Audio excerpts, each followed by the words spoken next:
कभी कभी जीवन तुम्हें सबके बीच छोड़कर चला जाता है और उस भीड़ में तुम खुद को खोजने लगते हो।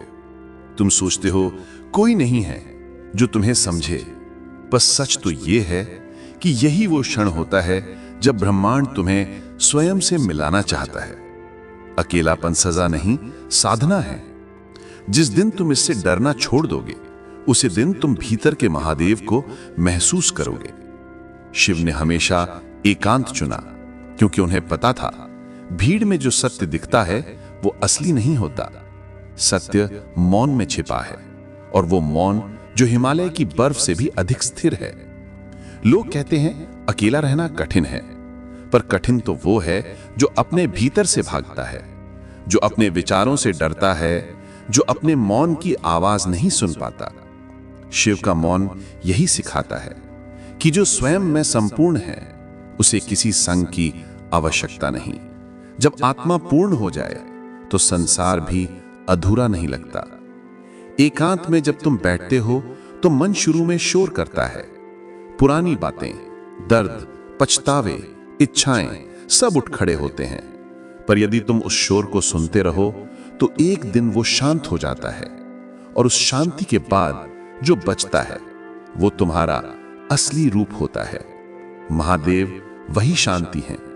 वो न राग में है न विराग में, वो बस एक अवस्था है जहां सब थम जाता है, जहां तुम खुद को देखते हो बिना मुखौटे, बिना दिखावे के। जब तुम अकेले चलते हो किसी शांत पथ पर और हवा तुम्हारे विचारों से बातें करती है, वहीं तुम समझते हो कि ईश्वर बाहर नहीं, वो तुम्हारे भीतर के मौन में छिपा है। शिव पुराण कहता है कि जो अपने भीतर प्रवेश करता है वो संसार से ऊपर उठ जाता है, क्योंकि भीतर ही वो कैलाश है जहां न भय है, न अपेक्षा, न अभाव। एकांत में ही तुम सीखते हो कि प्यार किसी और से नहीं, स्वयं से शुरू होता है। जो खुद से प्रेम कर ले वो कभी अकेला नहीं होता। महादेव को देखो, वो न चाहते हैं यश, न संग, न संवाद।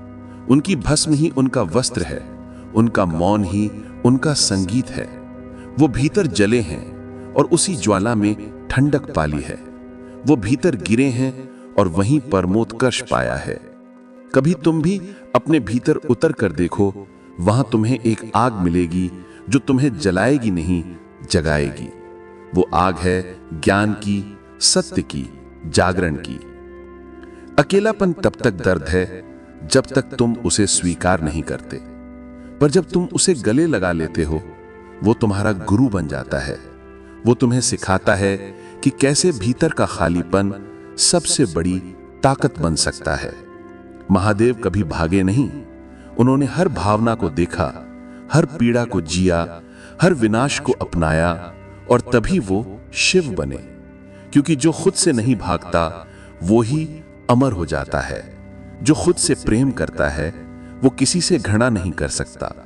जो खुद को समझता है वो किसी पर शासन नहीं चाहता। जो भीतर के मौन को सुनता है वो बाहर के शोर से मुक्त हो जाता है। अकेले रहना डराता है क्योंकि वहां कोई नहीं होता तुम्हें बचाने को, पर वही एकांत तुम्हें याद दिलाता है कि तुम स्वयं अपनी रक्षा कर सकते हो। तुम स्वयं अपनी रोशनी हो।